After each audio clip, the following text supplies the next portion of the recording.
Welcome to Faith and Calm. This is class number 297. We're close. I don't know about next week. We're supposed to be in New York, so I we'll see if we are able to do a class for Lag BaOmer. So I'm going to do the Lag BaOmer class today.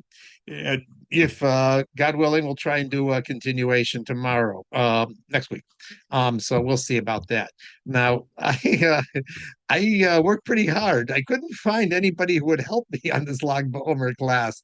I tried many different rabbis and many different sources, and finally, what I found was I just started just reading the original sources to my Mora myself, and I read a number of them, and so this is what I picked because I thought it, to me at least, it was inspirational, and I'm gonna have to work pretty hard to try and make it clear, understandable, and simple because the rep is not is can be intense. So, but let's go with it and let's try and make it something that's helpful, useful, and inspiring. That's what we always want to do here in this class. So, faith and calm to bring faith and to bring calm. So, in a week from tomorrow will be Lag BaOmer. Is it a week from tonight? This Lag BaOmer? A week from tonight. A week from tonight. Yeah, a week from tonight will be the Lag BaOmer, bonfires and everything else. And of course, it's a very widely celebrated holiday, especially in Israel. You can't go anywhere without the bonfires that, every block, two or three of them going on and things of that sort. I know they're gonna not gonna allow Maron, but this year, but it's interesting. Why is this holiday such a big celebrated holiday, even non-religious? Everybody is so involved in it. So the Rebbe said in a mimer, Tafshin Lamed Zion. So that would be um, 77, I guess. Yeah. 77. He said that there's two hints, sources for the holiday of Lag BaOmer in the Tanakh. The first one is in Tehillim, in Kapitel Kufiyot Tes. It says, David HaMelech says, Galei nai v'yabita niflotecha metorasecha. I want to open my eyes up. Reveal to me. I want to see your wonders from your Torah. And we say that in Tehillim. And And Gal is love. Gal, oh It's yes, the same letter as thank love. you for helping me there. Gal, the word Gimel Lamed, if you turn it the other way around, is Lamed Gimel, which is Lag BaOmer. So there's a hint to the holiday of Lag BaOmer there. But why? Why? What does this have to do with Lag BaOmer? The second one is in if you're up on top of it. So it was in Chumash Bereshis. It was with Yaakov and Lavan, and Yaakov had to flee from Lavan. And when he was running away, Lavan caught up to him, and they made a pile of stones. And Lavan said, "Ada gal hazeh." Until this pile, don't come any further towards my territory, and I won't go any further on yours. Ad hagal hazeh, until this pile. Gal means also pile. Gal, again, same letters. Gimel lamed means the border, a marker saying, this is my this is you only come for permission to on my side past this boundary if I allow, and I'll only come to help on your side. Other than that, we're separating. Can you say the one and tell them again? I just want to write down the number so I can look it up. Kuf Yud Tes, Kofi test. Okay, thank you. which it's got a Okay, lot no, of psukim in there, but uh, uh, yeah, but Gala Nai it's the probably one in with Gimel. gal in it. It's Yeah, the one with a with gal gimel. in So it. it'd be one Okay. of the gimels. So it'd be the third group, the group in eights. So the first letters are all Al. The first eight pasuk are Aleph. The second one is starts with base. So this would be one of the third. So that helps you get there pretty quick. So it's in the third set. Thank you. That's how the capital Kufiyat test works. So it's got one for eight stanzas for each letter of the alphabet. Okay. So what does this have to do with anything? What does it have to do with Lag BaOmer? So the Rebbe says an interesting thing. I mean, Lag BaOmer is known as the yahrzeit of the Rabbi Shimon Bar Yochai. And Rabbi Shimon Bar Yochai is the Moshe Rabbeinu of Pneumis Torah, of the inner part of Torah, of the sod of Torah, the mystical aspect of Torah. Why? Because he was a spark of Moshe Rabbeinu, and just as Moshe Rabbeinu gave us the revealed Torah at Har Sinai, so so does Shimon Bar Yochai. He revealed the inner dimension of Torah. But what's his yard site? And his yard site is celebrated as a festival. So in our sources, we refer to it as Yom HaYulam. Help me with the word. Hayil Hilula. Hilula. Yom Hilula. Yom Hilula. The word Hilula means like a wedding. It means a celebration, but not just any, like a celebration you have for a wedding. It's a really wedding. So, what is this idea of his yard site being a wedding?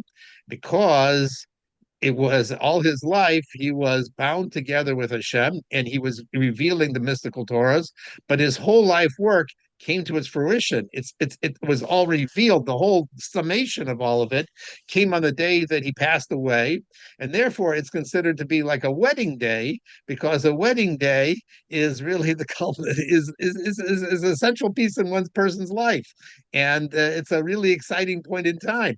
And so, but also it means that the Rebbe says another thing, and this is what I didn't know before, was that, of course, why is a wedding considered amazing? Because because all the other events of a person's life, they're all bound within the physical world. But wedding means that when you two people come together, there actually is a revelation of the power of the infinite. Because when you get together and you're married, you have the ability to make children, and they have the children to make children, and children, and children, and children, and children, on ad infinitum, infinite. So it really is revealing an infinite connection. There's an infinite power. There's an infinite connection that happens at a wedding, and that's a revelation. And people sense that, and they go crazy at weddings because there is something unbelievable that's happening. That there's actually a revelation of godliness at this because there is this infinite revelation, and that is what we're saying happened when at Yom Helula at the first giving of the Torah, and then later even more so now with Lag BaOmer. What do we mean by that? So the giving of the Torah was considered to be, and we're coming up to Shavuos, to be considered the wedding between the Jewish people and Hashem, which means as follows: that before this, we were basically isolated. There was the physical world, and you could do whatever you wanted to do, and it had nothing to do with anything in the spiritual worlds. There was no connection to God. And unless you were a very spiritual person to begin with, but then you were connecting to God on a spiritual level anyway, like Avraham, Yitzhak, and Yaakov. But there really wasn't anything that you could do, any mitzvahs you could do, anything that you could do to really change the situation. It was still the citizens of Rome can't go to Syria, and the people from Syria can't go to Rome, as the Gemara says. So there was completely two separate. Didn't get together. There was no unity. There was no marriage there. There was a marriage of heaven and earth. God gave us the ability at Har Sinai to actually connect to Him by just doing mitzvahs. We actually bring godliness into our life, and that's what happened at Har Sinai. That's what Moshe revealed to us. But that was on the, there's four levels of this connection. The Rebbe points out. There's the level of the garments, and of the body, and then there's the soul, and then there's the soul of the soul. The garments, the lavush, and the body, that was revealed at Har Sinai. Yes, all of Torah was revealed at Har Sinai, but only momentarily, that they had this revelation of godliness where they could see what was normally heard and heard what normally could be seen, but that disappeared. And what was left was the ability to try and transform from bottom up and to bring from our acts godliness into this world. That was what happened at Har Sinai. Now, what happens later on with the revelation of Pneumis Torah is a greater revelation of godliness. What do I mean by that? So I mean as follows: that the greatest scholars of Torah who know it back and forth. And it says certain rabbis, they knew every single piece of the revealed part of Torah, every halacha, every law, every Gemara, everything. They knew because it's limited. It's part of this physical world. And since it's part of what you do with the physical world, since the physical world is limited, it therefore has its limitations. However, the Torah ultimately is unlimited because it's God's wisdom. So that you really see in the Panemius, in the mystical aspect of Torah. Why do I say this? Because Moshe Rabbeinu knew everything, but he had to go to heaven to actually learn the Panemius, the deeper aspects of the Panemius, the infinite level of Torah. And even there, he has to still come down into this world and learn Torah from Mashiach, because Torah is ultimately infinite. So this infinite bond, this infinite connection happens through the inner aspect of Torah. And that that connection happens through the when it happens through the inner aspect of Torah, it's a completely different level. It's the soul, it's the reasons, it's the understanding about Torah that actually is revealed. And that's very powerful, because when you're revealing the inner aspect of Torah and you start understanding things, it can actually come, it's not limited to how much we do, it's only limited by what God is revealing. And that's what we're saying, Gal Einai. I want God to open my eyes. I want him to see. I want to see him. I want him to do on his unlimited level to open up my eyes to be able to see him. What does that mean? It means every detail of life. You know, revealed Torah, you rise in front of a person who's doing a mitzvah, but not in everything that he's doing. If he's not doing a mitzvah, if he's just living, well, he's serving Hashem, as we learned in Parshas Kedoshim, and always we have to serve Hashem. But when he's just buying or shopping or living or doing or cutting his hair or buying and doing this sort of thing, it's not necessarily you realize the revelation of godliness.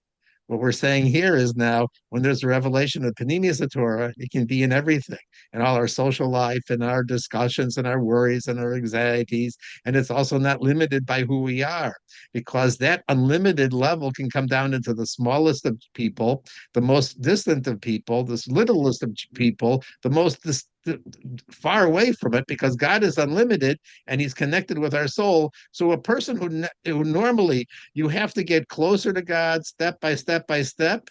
Lag BaOmer is a revelation like a picture. Gali Nai, it's a picture. It doesn't have to go step by step like understanding a lecture. It's you see it all at once, and it's the revelation of everything. So that can happen to anybody. In Yiddish, it's a Ker Zecharayin, that you, in a flash of a moment, all of a sudden you see all the things that were happening in your life, and you understand that it's all godliness, and you see the purpose of it. Sounds good. I was learning this was connected to the Parshas Emor. It talks an odd thing. It talks about Kohanim, and it says there are Kohanim and how they serve, but then it says, you know what, there's Kohanim with blemishes, and then they don't get to serve. And it sounds like the Alter Rebbe says it sounds like a failure. If they're maimed or they're blemished or something like that, why do they miss out? Well, they do get to eat the truma, they do get to eat the sacrifices, but it seems like they're missing out. So the Alter Rebbe turned it around and said, no, actually, those people are actually doing the service, but for those people who themselves are maimed, hurt, distant, spiritually far away, they're actually, through their lives, they're actually providing a flow of godliness, just like the ones without a blemish in the service, they're also doing it. So everybody will see why. You know what? They're wondering, why am I left out? Why am I not getting married? Why is this? Why is my life a mess? Why is this and so forth? You'll actually, when Galenai, when God reveals on Lag BaOmer, all of that stuff has its meaning. That's where you go to Lag BaOmer, to Miron, to have babies, to find your shidduch, to do all this other stuff, because it's a splitting of this godliness that shows that it's connected to everything in this world. And there is no limitation to it. It doesn't have to happen from bottom up with preparation, with hoeing, with plowing, with developing oneself, with learning. It's a revelation that comes from above. I will see your miracles in everything that's happening. Lag BaOmer comes around once a year, and it's a time where this energy is revealed that can actually burst through. It's a mystical energy that isn't limited to who you are, how wise you are, how small you are, how smart you are, how anything you are. It can be revealed on Lag BaOmer. And that is why it was called the other part of the pasuk, which says that they made a heap. Now you wonder what kind of a marker? Make a wall if you don't want to go across it. But God is saying as follows. He says, "Yeah, there's a division here between Shemayim and the earth, and you know why? Because if not, there wouldn't be any you." He wanted to be a separation so that you would have an independent sense of it. So he did make a marker, but it's not a wall. In other words, it's meant to go be broken. In other words, the division, the gullus of this gullus that we have lived through and this separation from God was never meant to be the final state. The final state is supposed to be that everybody, I think everybody is. The final state is supposed to be going past that border and uniting with Hashem to being having this wedding, the ultimate form of the wedding, not just the wedding that we had at Har Sinai, but the wedding that we was started in the process with Lag BaOmer, with Rabbi Shimon Bar Yochai. The connection that we can have with the mystical comes into every aspect of our life, not just into the things that are designated as mitzvahs, but into every part of our life, everything that we do. And that is why it was just a hill, because you're supposed mound, because you're supposed to go past it. We're supposed to ultimately unite. We're supposed to ultimately be married to Hashem, married to who we're supposed to be married. And that is the romantic aspect of Lag BaOmer. And that is also the infinite revelation that happens on Lag BaOmer, the Galinai, the revelation of godliness that will be seen. And when you see something, it becomes part of you, whether you were interested or not interested. You didn't even paying attention, but once you see it, you can't deny it anymore. So that is, I tried to make this a little bit understandable. I thought it was beautiful, but I'm open to any questions, and I'm not a Kabbalist, but like Rabbi Shimon Bar Yochai. But oh, and one other thing, and this is also why Rabbi Shimon Bar Yochai is known for two famous stories, right? One of them is that he said normally Rabbi Choni Magel, he have to pray in order to bring rain, and Rabbi Shimon Bar Yochai, once time the world needed rain and he said some Torah and it rained. Now, what's the connection? Saying Torah and it rained. I understand requesting of Hashem, a prayer or something else that, God should do something. But what Rabbi Shimon Bar Yochai was saying is my Torah is on such a high level that it can actually come down and crystallize and materialize as rain.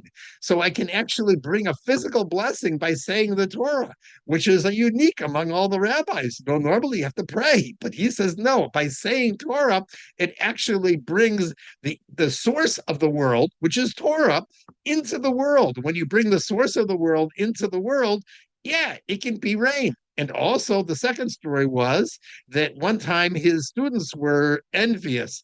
One of the students of Rabbi Shimon Bar Yochai left the group of Rabbi Shimon Bar Yochai, and he went off into business, and he became a successful businessman, and he was rich, and all these other guys were poor and schnorrers and just learning all the time. And so they got very envious. So Rabbi Shimon Bar Yochai took them to a valley, and he said, "You want to become rich? No problem. Becca Male Zahav. The valley filled with gold, and the whole valley filled with gold." The Rebbe explains Becca is a valley, it means a pit, it means a low place, and yet it's filled with gold. In other words, Rabbi Shimon Bar Yochai is actually able to bring and reveal the gold in the world, even in the lowest places, for everybody to get as much as they want to. And he said, take whatever you want, just whatever you want, it's available. That's the blessing of Lag BaOmer. Whatever you want, whatever you need, whatever you're supposed to get, go to wherever the parade, celebrate Lag BaOmer, and ask Hashem, just reveal it to me. I want to know. I don't want to continue to be dealing in these problems. Completely break it open and make it reasonable to me. What is this that I'm doing and why is it happening? And then when that happens, then you can deal with whatever you need to do. Okay. With that, I will go to the second half of my talk. If I may ask, hello? Go ahead. Ask. Hello? Ask. Go ahead. Good evening. I'm sorry I was late. If you can briefly explain about this divisiveness that you just mentioned. divisiveness. Well, I wasn't talking too much about the. I said that there's a border. I said that there are two phrases that are connected with Lag BaOmer. Lag BaOmer, and where do you see the hint for it? And the one of them is in Tillim, where David HaMelech says, "I want to see your miracles." Gale nai. Niflotecha mitoratecha. I want to see from your Torah. I want to see your miracles. And the other one is with Lavan and Yaakov when Yaakov ran away from Lavan, Lavan eventually caught up with him and made a pile of stones and said, "This pile of stones is a border between me and you. Ad Hagal Hazev. This is the border." And so what I explained is what the Rebbe says the Mimer is talking about is that there is Shemayim and there is earth. And that was the way things were before the giving of the Torah, the revealed part of the Torah at Har Sinai, and it was two separate worlds, and nothing you could do could actually bring godliness into the world. After the giving the Torah, you could do mitzvahs, and now you can actually help bring godliness into the world. However, even so, it's only limited to what is considered a mitzvah. When you're sitting there doing your fingernails, is that a mitzvah? Well, yes, you have to do it a certain way. But when you're buying things in the store, are you doing a mitzvah? It doesn't look like it. Yeah, well, you are. You're taking care of yourself and so on. But the revelation of how that godliness is in every single detail will come through the Panemius Torah, which is unlimited. And that unlimited Torah can come down and you will actually see it with your eyes. Galena, you'll actually see this godliness within the physical world in everything you do. And it won't be like, I know intellectually there's a God, and yes, I understand he's in charge of everything, but actually it will be tangible to even the smallest child that they will see it. And when you see it, it's visible to everybody. You don't have to necessarily be a scholar to grasp it. Does that help a little bit? I'm Thank sorry. you. Yeah, thank you. Thank you. It's Okay. like tell me the Torah in 18 minutes, right? So it was brief and a lot of content. Yes. Okay, good. Thank you. So I'm going to Thank be brief. I'm going to be brief. It's what time is it anyway? 7:36. Okay. And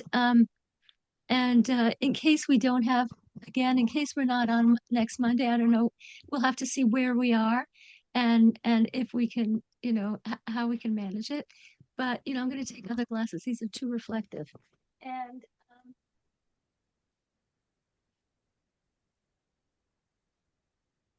so anyway, going to talk about Lag BaOmer, and I'm going to start with the four things that I usually say.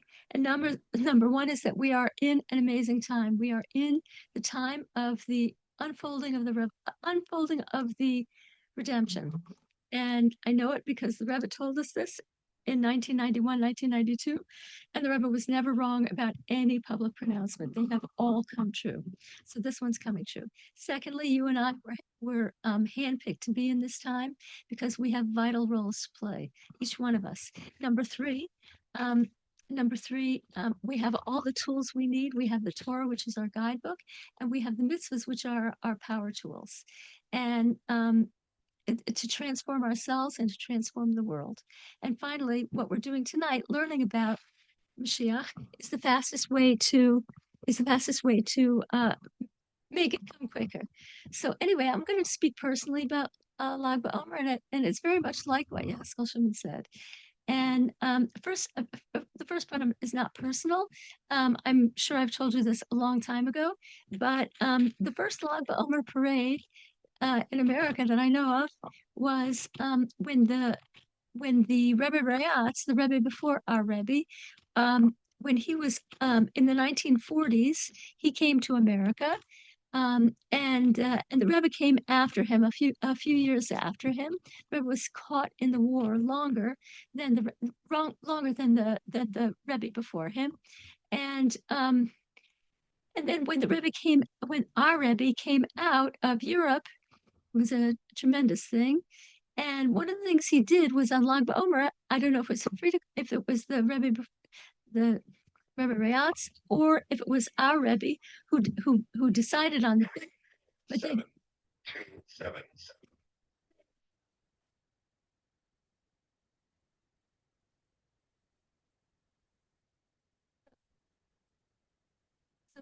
decided to make a parade, a kids parade on Lag BaOmer. Maybe that was the first. I don't really know. And so the Rebbe organized it, and the Rebbe brought the kids on a big parade. And afterwards, he brought them to the back part of 770. There was a backyard back then. There's no backyard now. And he saw his father-in-law, who was Rebbe at the time, very, very, very ailing. Throughout the whole 40s, he was, he was an amazing person, but he had gone through so much in Russia. They arrested him 7 times. They pushed him down a flight of metal of lead stairs, and anyway, it had been a rough many years, and he could barely speak. Very few people understood him. The Rebbe was one of the only ones who understood him. But anyway, the Rebbe brought all the children back to this backyard, and taught them Torah and had them say things. And then he saw his father-in-law in the window, and he went up to his father-in-law to see his father-in-law. And um, his father-in-law told him that um, I should have reviewed it beforehand, but the father-in-law told him that, you know, um, they asked a chassid once asked the Alter Rebbe, the first Lubavitcher Rebbe, a chassid from a different group. He said, why don't why don't Lubavitchers, why don't they say Vishamru on Shabbos night? The Can you say Vishamru, that louder and again? Why don't why you don't why people? don't Lubavitchers, why don't people of the Oh, Alter Rebbe, the Alter Rebbe was the first Chabad Rebbe, why don't they say Vishamru? It's a short paragraph that comes right before Shemona Esrei on Friday night. And he said, it was one Rebbe talking to another Rebbe talking to the Alter Rebbe, like maybe it was the Beditcher Rebbe, who he was very close to. I don't know what Rebbe it was, but one Rebbe was questioning the Alter Rebbe. Why don't your Hasidim say Vishamru? Don't you know what a Yerid it causes in heaven, where they say when the Jews say Vishamru, a Yerid is like a market. It's like a fair, a giant fair. And this other Rebbe was saying to the Alter Rebbe, don't you know what an incredible fair happens in heaven when the Jews down here below say Vishamru? And the Alter Rebbe said, yes, yes, it's true. But you can't go to every Yerid. You can't go to every market. And this. So anyway, the Alter Rebbe is saying, we're doing other things. It's true, we're not at that market, but we are accomplishing other things. So the Frierdiker Rebbe said that to our Rebbe. He said, so we know that the Alter Rebbe did not go to every market. He announced it. He does not go to every market. And then the previous Rebbe said to our Rebbe, but to your Yerid that you just organized, you have to know that the Alter Rebbe was da, he was here, and also Rabbi Shimon Bar Yochai. They both were here at your kids' Lag BaOmer parade, because Lag BaOmer is a giant, giant, giant day, and and um and so and I want to tell you about one of my every time one of my first Lag BaOmer experience in Crown Heights. And so many years ago, I would have to say it might have been, I've been teaching at this school for 23 years, and this easily could have been 13 years ago, 15 years ago. I don't know how long it was. And Haskell Shimon and I went down for Lag BaOmer, and the school back then, the entire, whatever parent wanted to send their kids, when Lag BaOmer was on a Sunday, they would organize a bus or two buses, a bus or two from Shiloh House. I think it was just one bus. And kids would come down. And sometimes they came with parents and they came with teachers, and they would be in the parade because there were kids from all different schools in the parade, all over New York and from far away places. And it was a beautiful, beautiful sight. Each group of kids would have different colored t-shirts, and and they would have floats that they made and all sorts of wonderful things. It's just a wonderful spectacle. And so the rabbi who organized it for our school, Rabbi Myers, he found out that I was going down before Shabbos because we were going to spend we were going to spend Shabbos there and Sunday. And he said, "Oh, Shlomo Yehudis, if that's what you're doing, can you please reserve? We have a block of seats on the corner of I don't remember where it was, like Kingston and I don't was it right away on Kingston and Eastern Parkway? We had a block of seats in a very choice area." And he said, "I want you to please go there and make sure nobody takes over our territory, that we have the seats when the kids come." So I said, "Sure, no problem." And Sunday morning, I sat in that area. I made sure that nobody else sat there. And I waited for our school bus to arrive, for our school kids to come. They were late. It's a long way from Boston. And, it could be sometimes on a Sunday morning, probably it would take 4.5 hours, but it's a long way. Sometimes it's taken Yeskel Shimon 9 hours one way, depending on traffic. So they were late and they finally came. I was so excited when they came. I was so excited to see them. And then soon after, since they were so late, soon after it was ready time, they were being called to join, Shiloh House, Boston. They were being called to join the parade. And so everybody got up, and Rabbi Myers, who had to lead them, got up. And I'm sitting there because I'm the seat warmer. That's my job. And Rabbi Myers said, "More Shalom Yehudis, we're going. Come." And I said, "Me?" He said, "You, me?" You're a teacher, right? And I was, and I literally I felt like the greatest honor of my life was coming down on my head. And I got up, and I got up and I joined them on the sidewalk. And then we got to the place where we had to descend onto the street. And when my foot hit the blacktop, it was like mamish, like like they describe at Har Sinai, where the heavens opened up, and you could see all the heavens. You could see through the seven heavens. You could see everything. And to me, I didn't see anything, but I felt like the heavens split open and I could see clearly what the mitzvahs meant, what all this stuff we're doing causes. And I was like, oh my God, It was a that's what it visual is to, sight? No, you no, didn't not a visual visualize sight, not a visual sight. Oh my gosh, clarity in your mind. yeah, this is what it is to be a Jew. This is what the mitzvahs are. Oh my gosh. And tears were streaming down my Oh, face the entire time of the walk. And especially when we walked past 770, where the Rebbe stands to look at everybody. And I was like, I couldn't believe it. I absolutely couldn't believe it. It was mamish the biggest moment of clarity I've ever had in my life. It was unbelievable. And just fast forwarding to the next year, I think also happened to be on a Sunday, and we did it again. And again, I warmed the seats for everybody, and again they arrived. And then we were when it was our time to go onto the sidewalk. I gave myself a little lecture, and I said, "Shlomo Yehudis, don't expect it to be like last year. That's a once in a lifetime thing. Just don't expect it. It was very nice. It happened one time, but don't expect it." And as soon as my foot hit it was a different corner. And as soon as my oh, foot hit the blacktop, ah, that's what it is to do. I can't believe it. Oh my gosh, it's so beautiful. Mitzvahs are so beautiful.